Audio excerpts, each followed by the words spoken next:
خبیب رضی اللہ تعالی عنہ په غزوه احد کې حارث قتل کړو. دا د مکی په مشرکانو کې یو سردارو. نو خبیب رضی الله تعالی عنہ په غزوه احد کې د حارث قتل کړو چې د مکی په سردارانو کې وو. نو دا خبیب رضی الله تعالی عنہ د حارث زوی واغستو او دې د پاره واغستو چې زه د خپل پلار قاتل قتل کم. خدای لږ ټیم په کور کې گرفتار کړی و، په قید کې ساتلی و. نو چې کله خلک راټول شو او دا خبیب رضی الله تعالی عنہ شهید کو قتل کوي، نو د خبیب رضی الله تعالی عنہ د دغه کس لور ته د حارث چې کوم د وجلی و د هغه لور ته وي، د هغې نه نوم زینب و. وی زینب ماله یو چاړه راکه چې زه لومبې خپله صفایي وکړم، نو هسې مرمه خو چې ځان صفا کړم. نو ماله یو چاړه راکه اوس دې وجني خبیب رضی الله تعالی عنہ او دې د هغوی په کور کې دی. نو د زینب ورله چاړه راوړه چې حبیب رضی الله تعالی عنہ په خپل سر سنت وکړي. نو د دې زینب زوی و، د دې خیال نه و دا په خپلو کارونو کې لګیا وه چې وکته نو زوی تلی دی د خبیب رضی الله تعالی عنہ خواله، او خبیب رضی الله تعالی عنہ راغستی په خپل غیږ کې کېنولی دی. نو چې زینب وکتل چې یاره دی خو اوس مونږ قتل کوو او د هغه غېږې له زما بچی تلی دی، نو دی چغه کړه وی په لاس کې چاړه ده او په غېږ کې زما زوی دی. ویرېده چاسې نه ده زوی راله قتل کړي، نو دی چغه کړه. نو خبیب رضی الله تعالی عنہ ته وفرمایل وی ای زینب ته د دې نه ویرېدې چې په دې چاړه به زه ستا بچي ته نقصان ورسومه؟ نو زینب ورته وی او وی نه زه ستا بچي ته هېڅ هم نه وامه، ستا بچی بې ګناه دی هغه ته زه هېڅ هم نه وامه، راشه خپل بچی دې بوزه. زینب له خپل بچی په غېږ کې ورکو. دې وجې نه دا زینب چې دا وروسته بیا مسلمانه شوې ده، دی وی قسم په الله ما ډېر قیدیان لیدلی دي خو د خبیب په شان قیدي ما نه دی لیدلی. ما ډېر قیدیان لیدلی دي خو د خبیب په شان قیدي ما نه دی لیدلی. او یو ځل زه رالمه نو دا خبیب رضی الله تعالی عنہ ته بیړۍ پرتې دي، په خپو کې زنځیران پراته دي، قید دی. خو د ده سره په لاسو کې د انګورو غونچک دی او د هغې نه دانې شوکۍ خوري. میاشت د سفر وه او څه کسان رالو، نبی علیه الصلاة والسلام ته یې وفرمایل وی د الله پاکه پیغمبره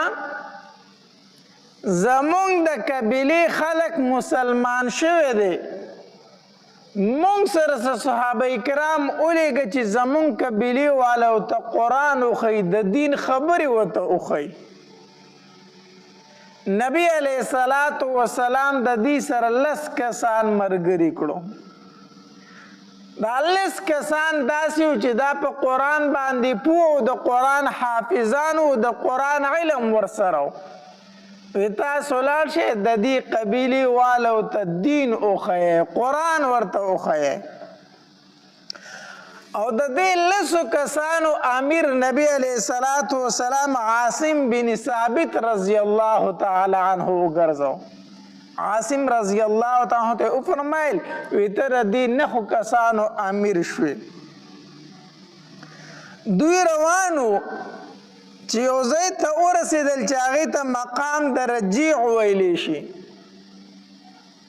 رجیع مقام ته چې دوی ورسېدل، دې کسانو غداري وکړه، دا کم کسان چې راغلي وو په دوی پسې. نبی علیه السلام ته دروغ ویلي وي زمونږ قبیله مسلمانه شوې ده. دا 10 کسان یې په دوکه باندې روان کړو. نو چې مقام د رجیع ته ورسېدل نو بنو لحیان قبیلې ته وویل وی مونږ درله 10 کسان راوستو، اوس راشئ دا ووجنئ. بنو لحیان قبیلې ته وی هغې 200 کسان پسې راوستو، دا تیراندازو دا 200 کسان دوی رالو. نو عاصم بن ثابت رضی الله تعالی پوه شو چې زمونږ سره غداري وشوه زمونږ سره دوکه وشوه دی بره زر په منډه باندې د خپلو ملګرو سره یو غونډۍ ته غر ته وختو چې وختو د بنو لحیان قبیلې والا ورته وی تاسو راکوز شئ ښکته مونږ در سره معاهده کو څه به درته وایو نه راشئ زمونږ پناه حاصله کوئ زمونږ په پناهی کې راشئ مونږ درته څه وایو نه راکوز شئ عاصم بن ثابت رضی الله تعالی ته وفرمایل وی د کافر د خبرې هیڅ اعتبار نشته زه د کافر په پناه کې ځان نه ورکوم وګورو دوی را سره دوکه وکړله د مدینې منورې نه په دوکه راوستو دلته ستاسو ته حواله کړو چې دا مړه کوئ قتل یې کوئ زه د کافر په خبره باندې اعتماد نه کوم صرف 3 تنه و چې هغه ترې نه راکوز شو 3 صحابه کرام 7 کسان بره پاتې شو او عاصم بن ثابت رضی الله تعالی عنه دعا وغوښته وی اللهم اخبر عنا رسولک ای الله زمونږ دا خبر زمونږ رسول ته ورسوه الله زمونږ دا خبر زمونږ پیغمبر ته ورسوه چې د هغې سره دوکه وشوله نو څنګه چې عاصم رضی الله تعالی دا دعا وغوښته وی اللهم اخبر عنا رسولک نو نبی علیہ السلام خپل صحابه کرامو ته وفرمایل ستاسو درونو سره غداري وشوله نبی علیہ السلام ته وحی وشوله نبی علیہ السلام صحابه کرامو ته وفرمایل ستاسو درونو سره غداري وشو هغه به شهیدان شي او بیا عاصم رضی الله تعالی عنه مقابله شروع کړه او عاصم رضی الله تعالی عنه دا دعا مو وغوښته وی الله زه ستا د دین د حفاظت دپاره جنګېږم الله نو زما دا جسم هم د دې کافرو نه محفوظ وساته دا دعا یې وغوښته عاصم رضی الله تعالی یا الله زه ستا د دین حفاظت کوم نو ته زما د جسم او زما د غوښو حفاظت وکړه الله دا دعا یې وغوښته او جنګ شروع کو سره د خپلو 7 واړو ملګرو شهید شو دی 7 واړه کسان شهیدان شو دغه 3 تنه چې کوم راکوز شوي وو نو دوی کافرو د ځان سره مرګړي کو خو دوی په دغه ځای کې داسې کار وکړو چې هغه کار یې د خیانت و نو عبدالله ابن طارق رضی الله تعالی عنہ دغه 3 تنو کې یو زید ابن دسینه رضی الله تعالی عنہ دویم خبیب رضی الله تعالی عنہ عبدالله ابن طارق رضی الله تعالی عنہ ته فرمایل وی تاسو زموږ سره په دې ځای کې اوس غداري وکړه نو مخکې تلو سره ستاسو نه هېڅ پیدا نشته ستاسو سره نه ځم ما ته پته ده تاسو موږ ته پناه نه راکوئ موږ سره خیانت کوئ هغه خو یې په هغې ځای باندې شهید کو هغه هم شهید کو دارنګې زید ابن دسینه رضی الله تعالی عنهم د په غزوه احد کې امیه ابن خلف دا د مکی سردار و کنه امیه ابن خلف نو د زید ابن دسینه رضی الله تعالی عنه د مردار کړی و نو دوی د مکی ته بوستو او د امیه ابن خلف چې کوم ځای مو صفوان د هغه نه نوم و نو صفوان وی دی په ما را خرڅ کړئ دا زما د پلار قاتل دی زه تاسو له پیسې درکوم په ما را خرڅ کړئ چې زه یې ووجنم د زما پلار وجلی دی نو هغې د زید رضی الله تعالی په سر باندې پیسې واخیستې دغه د کافرو معاهده یې که نه دوی ته یې موږ درته پناه درکوو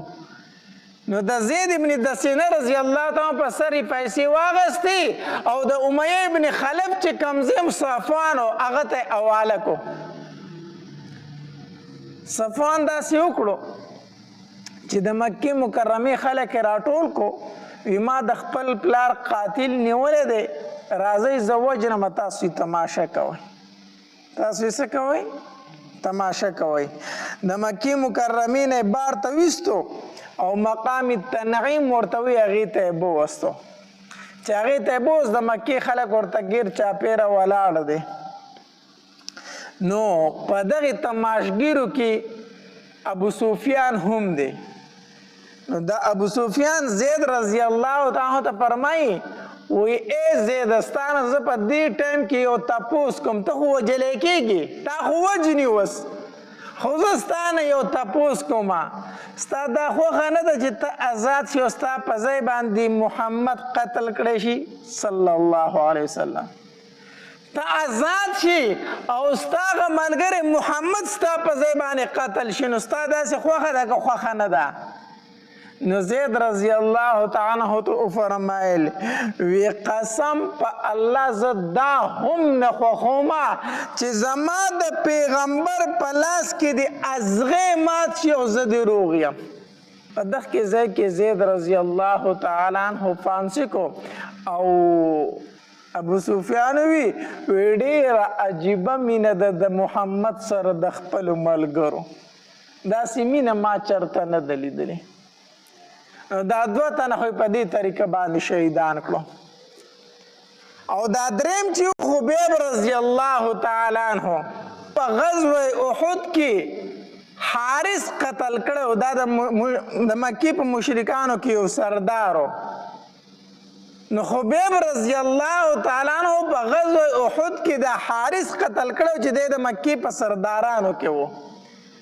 نو دا خبیب رضی الله تعالی عنہ د حارث زوی واغستو او دې دپاره واغسته چې زه د خپل پلار قاتل قتل کم خدای لږ ټیم په کور کې گرفتار کړی و په قید کې ساتلی و نو چې کله خلک راټول شو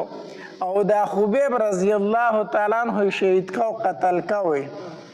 نو د خبیب رضی الله تعالی عنہ د دغه کس لور ته د حارث چې کوم د وجلی و د هغه لور ته وي د هغې نه نوم زینب و وی زینب مال یو چاړه راکه چې زه لومبې خپله صفایي وکړم نو هسې مرمه خو چې ځان صفا کړم نو مال یو چاړه راکه اوس دی وجني خبیب رضی الله تعالی عنہ او دی د هغوی په کور کې دی نو د زینب ورله چاړه راوړه چې حبیب رضی الله تعالی عنہ په خپل سر سنت وکړي نو د دې زینب زوی و د دې خیال نه و دا په خپلو کارونو کې لګیا وه چې وکته نو زوی تلی دی د خبیب رضی الله تعالی عنہ خواله او خبیب رضی الله تعالی عنہ راغستی په خپل غیږ کې کېنولی دی نو چې زینب وکتل چې یاره دی خو اوس مونږ قتل کوو او د هغه غیږ کې زما بچی تلی دی نو دی چغه کړه چغه کړه وی په لاس کې چاړه ده او په غیږ کې زما زوی دی ویریده چاسې نه ده زوی راله قتل کړي نو دی چغه کړه نو خبیب رضی الله تعالی عنہ وفرمایل وی ای زینب ته د دې نه ویرېدې چې په دې چاړه به زه ستا بچي ته نقصان ورسومه نو زینب ورته وی او وی نه زه ستا بچي ته هېڅ هم نه وامه ستا بچی بې ګناه دی هغه ته زه هېڅ هم نه وامه راشه خپل بچی دې بوزه زینب له خپل بچی په غیږ کې ورکو دیو جنا دا زینب چې دا وروسته بیا مسلمانه شوې ده دیوی وی قسم په الله ما ډیر قیدیان لیدلی دي خو د خبیب په شان قیدي ما نه دی لیدلی ما ډیر قیدیان لیدلی دي خو د خبیب په شان قیدي ما نه دی لیدلی او یو ځل زه رالمه نو دا خبیب رضی الله تعالی عنہ ته بیړۍ پرتې دي په خپو کې زنځیران پراته دي قید دی خو د ده سره په لاسو کې د انګورو غونچک دی او د هغې نه دانې شوکۍ خوري وی نه خو داسې څوک و چې دلی انګور راوړی وی زمونږ په کور کې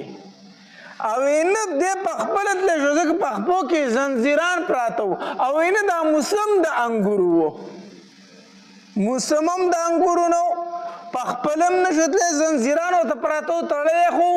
زمونږ په کور کې هم دله چا ورله انګور نه راوړو خو زه ماته پته ولګېده چې د انګور دله د الله د طرف نه راغلي نو چې کله د خبیب رضی الله تعالی عنہ دوی مقام تنعیم ته بوستو د قتل دپاره چې د خبیب رضی الله تعالی عنہ قتل کی نو چې کله یې دې فانسي کو نو د صرف دومره وي وی ماله لږ غونته کې ټایم راکړې زه پکې یو 2 رکعاته نفل وکړم ماله به دومره ټایم راکړې زه پکې 2 رکعاته نفل وکړم هغې ورته یې وکړه. نو خبیب رضی الله تعالی عنه 2 رکعاته مونځ وکړو خو ډېر زر زر یې وکړو نو چې کله فارغ شو وی قسم په الله دې زړه مې غوښتل چې دا مې د ژوند اخري مونځ دی چې ډېر اوږد وکړم دا مې د ژوند اخري مونځ دی چې د الله سره پکې ډېرې خبرې وکړم ډېر اوږد مونځ وکړم خو د دې خبرې نه یېرېدم چې تاسو به ووایئ چې خبیب د مرګ نه یېرېږي ځکه یې مونځ اوږد کو خبیب د مرګ نه یېرېږي ځکه مونځ اوږد کو وی دا مونځ مې ځکه زر زر وکړو چې ستاسو په زړه کې دا رانه شي چې خبیب د مرګ نه ویېرېد او چې 2 رکعاته مونځ یې وکړو بیا یې دعا وکړله وی الله دا ټول راټول کو الله یو تیم پریمه ده او خبیب رضی الله تعالی دوی په 500 وخېږي او 500 کو چې کله خبیب رضی الله تعالی فانسی کو نبی علیہ الصلوۃ والسلام د مدینه منورې نه 2 صحابه کرام پلیګل ویلار شه تاسو د خبیب لاش راوړی یو مقداد رضی الله تعالی یو سره بل صحابي و د خبیب لاش راوړی دوی چې لاړه کنه نو د خبیب رضی الله تعالی جسم داسې په 500 کې اوایي ځوړند دی خو غیر چاپیره تن سلويخ تنم لاستی د لاش ته حفاظت لپاره چې څوک رانه اونه تختی دوی موکه سی کوله نو یو موکه ومونتله دوی اوده شو نو دوی غلي لاړو هغه لاش یې راپرانستو چې راپرانستو لاش یې راواغستو په دې کې د یو تن سترګې وغړېدې وی لاش نشته دی لاش زمونږ نه چا وړو دوی یو خوا بل خوا منډې کړې چې منډې کړې دا 2 صحابه کرام یې په لار باندې لاندې کړو د خبیب رضی الله تعالی لاش یې اغستی دی چې لاش یې اغستی دی هغه یې گرفتار کړو چې څنګه یې گرفتار کړو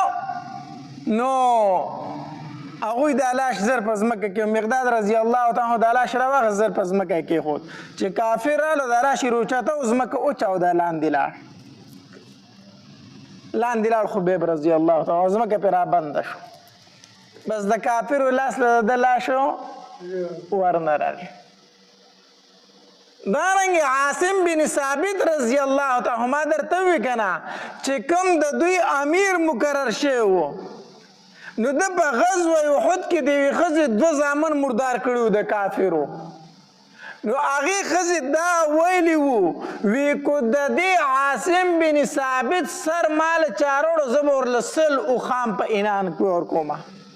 100 اوښان به ورله په انعام کې وی د سر به مال راوړی او مال به یې تشوی او زه به د سر په کنډولې کې شراب څکم ای ښځې وي دا یو منښته کړې وه چې زما 2 زامن کم سړي قتل کړي زه به د هغه د سر په کنډولۍ کې شراب څکم دا منښته یې کړې وه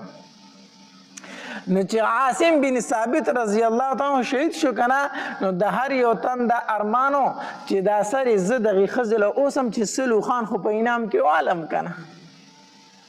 100 اوښان په څه کې والمه په انعام کې والمه نو چې کافران ورغلو چې د عاصم بن ثابت رضی الله عنه نه سر جدا کی نو الله تبارک وتعالی ما ورته وی کنه د دعا غوښتې وه وی الله ستا د دین د حفاظت دپاره جنګېږم او زما د جسم څه وکړه حفاظت وکړه دا دعا غوښتې وه که نه الله تبارک وتعالی د ګبین مچۍ راولېږلي ته د جسم نه داسې ګیر چاپېره تاوېدي څوک نه شو تللی چې دغې له یې لاس ورړلی جسم ته ورنږدې کېده نه شو دومره مچۍ راغلې وي نو دوی وی زه چې شپه شي دا مچۍ به خورې شي جو مونږ به سره به ترې لرې کړو ای ښځې له به یې ووسو نو چې د ماښام تیاره خورېدله که نه دوی د شپې په انتظار و الله تبارک وتعالی باران کې یو سیلاب راغی هغه جسم یې د ځان سره وړو هغه لاس چې د عاصم بن ثابت رضی الله عنه هغه د ځان سره وړو دوی دکه شالتې نه مراده پاتې شو هغه 100 اوښان خو یې زمونږ په لاس باندې رانلو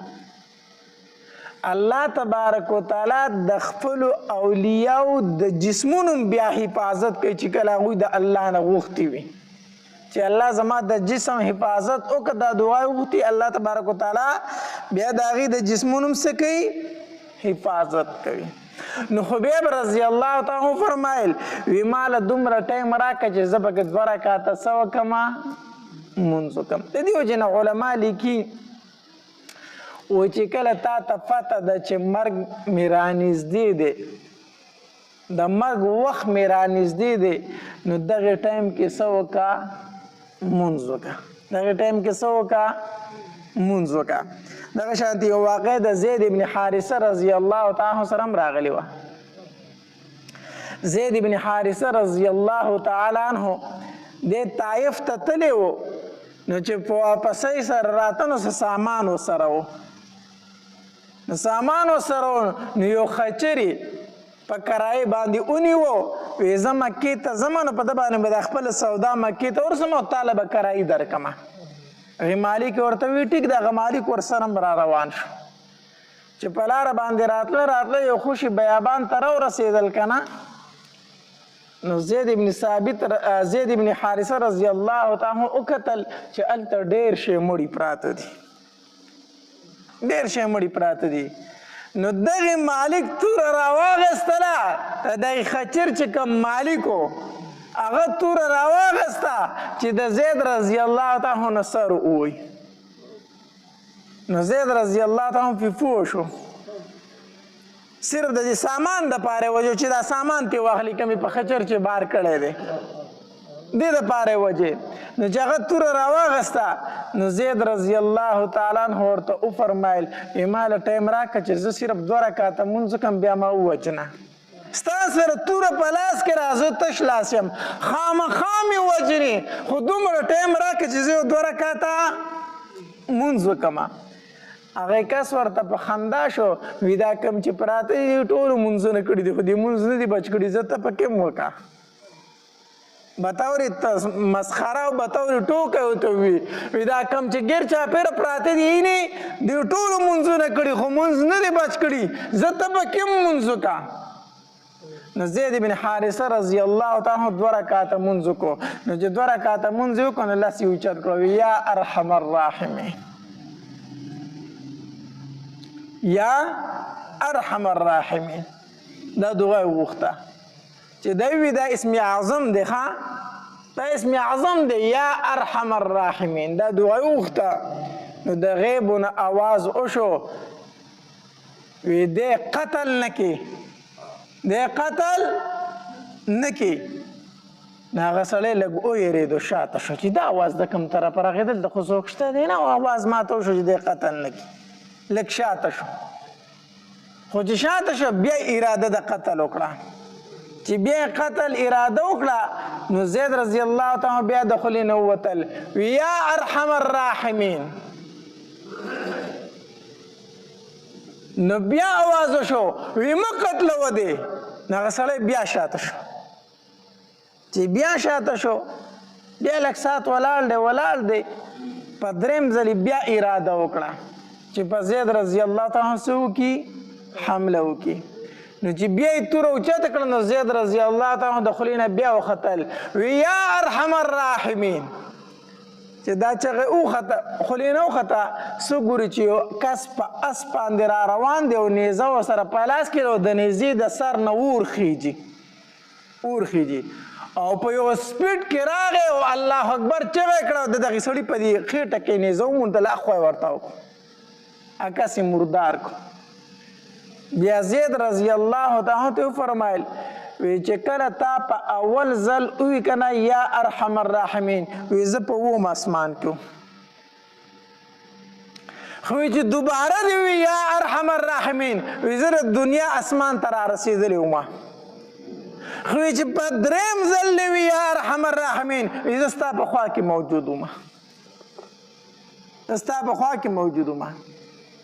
زید رضی الله تعالی چې راغی دا واقع نبی علیه الصلاۃ والسلام ته بیان کړه. نبی علیه الصلاۃ والسلام ورته وفرمایل دا فرشته ده، دا فرشته وه.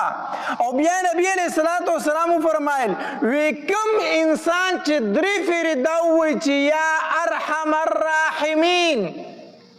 وی د الله د طرف نه یو فرشته آواز وکړي چې ارحم الراحمین ستا آواز واورېدو، اوس دعا غواړه او الله ته درخواست کوه چې پوره کوي درله. دا اسم اعظم دی، حدیث مبارک راځي نبی علیہ السلام فرمایي کم انسان چې درې پیری دا وایي یا ارحم الراحمین وی دا الله د طرف نه فرشته راشي او دې انسان ته وایي چې ارحم الراحمین ستا طرف ته متوجه شو ستا غږ یې واورېدو اوس دعا غواړه الله ته خپل حاجت پیش کا دا اسم اعظم دی نو چې کله در باندې مصیبت راځي مشکل راځي تکلیف راځي بس دا دعا غواړه درې پیرې یا ارحم الراحمین یا ارحم الراحمین یا ارحم الراحمین او وروسته چې دې په زړه کې څه حاجت دی الله ته مخې ته کېده حدیث مبارک دی نو هر مشکل چې در باندې راځي هر مصیبت در باندې راځي د شریعت طریقه دا ده چې مونځ وکړه 2 رکعاته څه وکړه مونځ وکړه الله ته متوجه شه او د مانځه نه وروسته دعا وغواړه د الله نه دعا وغواړه یا ارحم الراحمین یا ارحم الراحمین یا ارحم الراحمین بیا الله تبارک وتعالی ته خپل حاجت مخې ته کوه انشاءالله الله تبارک وتعالی به درله دا حاجت څه کوي پوره کوي حدیث مبارکونه ثابت وظیفه ده بعضې وظیفې خلکو ځاله جوړ کړي فتح هم نه لګي چې دا دوی د کم ځای نه رالي د کم ځای نه راخلي ختمونو تعداد هم ځان له مقرر کړی دی پته نه لګي چې دا تعداد د دوی د کم ځای نه راخلي خو بهرحال هغه وظایف کوه چې هغه په قرآن کې موجود دي حدیث مبارکو کې موجود دي د ځان نه ایجاد شوي وظیفو نه ځان ساتل پکار دي نو بهرحال تدین دا خبره معلومه شو چې یو خو هر مصیبت په وخت کې مونځ کول پکار دی نبی علیه الصلاۃ والسلام فرمایي وایي چې کله مونځ کوي نو په زړه کې دا راوله چې دا زما د ژوند اخري مونځ دی چې کله هم مونځ کوي نو نبی علیه الصلاۃ والسلام فرمایي په زړه کې دا راوله چې دا زما د ژوند اخري مونځ دی نو یو خدا چې په دې مونځ کې به ستا توجه ډېره زیاته برابر وي او کېدی هم شي داسې چې کله ته مونځ کوې نو دا ګارنټي چا سره شته چې زه بل مونځ ته رسم که نه رسم هېڅ ګارنټي چا سره نشته دی نو چې مونځ کوې نو وایې که نه دا زما د ژوند اخري مونځ دی اوس څه پته لګي چې بل مانځه ټایم ما ته میلاویږي او که نه میلاویږي نو چې دا دې په زړه کې وو نو په مونځ کې به د خشوع او خضوع زیاته وي په مونځ کې به د توجه زیاته وي د الله سره به د مناجات برابر وي الله دې زموږ په حال باندې رحم وکړي زموږ مونځونه انسان دی کوتاهي کېږي بلکل سوچ یو خوا بل خوا تلی شي خو دا کله کله کېدی شي کله کله کېدی شي چې همیشه دپاره ستا په مونځ کې توجه نه وي نو دا مونځ دی دا خو مونځ نه دی همیشه دپاره څه امام مخې ته خطا شي شاته په 20 تنو کې یو تن ته چېرته پته ولګي چې یاره 3 رکعاته وشو که 4 رکعاته وشو کله ناکله پکې یو تن ته هم پته ونه لګي مولی صاحب راته وي 3 رکعاته مونځ مې وکړو سلام مې وګرځو ښه مقتدیانو راپسې سلام وګرځو ټولو ما دعا کوله یو تن پکې بیا وروسته وي چې دا مونځ خو 3 رکعاته نه دي یو وي چې څه ووایم بل وي چې څه ووایم نو د خدای مسلمانانو جامع مسجد کې مولا 3 رکعاته مونځ کوي شاته ټولو ته پته ونه لګي دا مونځ قبلېږي یا دا مونځ دی یو خو صفونو کې څه کوئ خیال ساتئ صفونو کې لار مه پرېږدئ حدیث مبارک کې راځي وایي چې کله جمع ودرېږي نو دا شیطان د شا غاړې راشي شیطان د شا غاړې راشي نو دی کوشش کوي چې دی ځان امام ته ورسوي ځکه چې امام خطا شي خو تمام مقتدیان خطا شو که نه نو دا شیطان کوشش کوي ځان چا ته رارسوي امام ته نو دی امام ته نشي راتلی خو کوی په سب کې لار وي نو دی په هغې لار کې بیا ځان رارسوي امام ته ځان چې کله په صفونو کې لار وي وایي دا شیطان په هغې لار راشي او ځان امام ته راورسوي نو چې ځان امام ته راورسوي نو امام ته وسوسې شروع کړي نه په مونځ کې څه کړي خطا کړي نو چې امام خطا شو نو شاته مقتدیان خطا کېږي نه خطا کېږي ته دې وجې نه صفونه داسې ساتئ چې په هغې کې لار نه وي چې امام خطا کېږي دا یوازې د امام قصور نه دی دې کې د مقتدیانو قصور هم دی ځکه چې شاته صفونه نه برابروي ډېر خلک وایي ما ته په مانځه کې وسوسې راځي د مونځ د وسوسو درته دا طریقه ښیم چې یو کله په مانځه باندې ودرېږي الفاظ په جمع سره دومره وایي چې ته په خپلو غوږونه اوري بل ته به یې نه اورئ بل ته به یې نه اورئ دومره الفاظ ته وایي چې ستا غوږونه یې اوري دومره الله دویم د مانځه معنی ته سوچ کوه الفاظ په دومره تیزۍ سره وایي چې ته په خپله اوري او دویم د مونځ معنی ته سوچ کوه او دریم دا خبره په زړه کې راوله چې دا زما اخري مونځ دی او څلورم دا خبر راوله چې ما الله اینی حدیث مبارک کې راځي وایي مونځ کوي که نه نو دا په زړه کې راوله چې زه د الله سره خبرې کوم او زه الله اینم خو که داسې نه شي ولی کم از کم خو دومره ووایه که نه چې الله ما اینی نو دا یو څو خبرې چې ستا په زړه کې رالي مونځ کې به توجه ګډه وډه شي نه نو مونږ خو بس نیت تړو کله د فرضو په ځای سنت یادو کله د دوو په ځای څلور یادو کله اړو دا پته راته نه لګي چې څه وامه څه نه وامه هسې هغه عادت یو عبادت دی یو عادت دی دې کې فرق دی عبادت دا دی چې د عبادت په اصول وشي عادت دا دی چې هسې ځان عادت کړی دی چې جومات ته 5 وخته حاضري کوي عادت ځان لشي دی عبادت ځان لشي دی نو د خپلو منځونو نه عادت مه جوړوئ عبادت ته نه جوړ کړئ الله تبارک وتعالی عمل کولو توفیق راکړي واخر دعوانا الحمد لله رب العالمین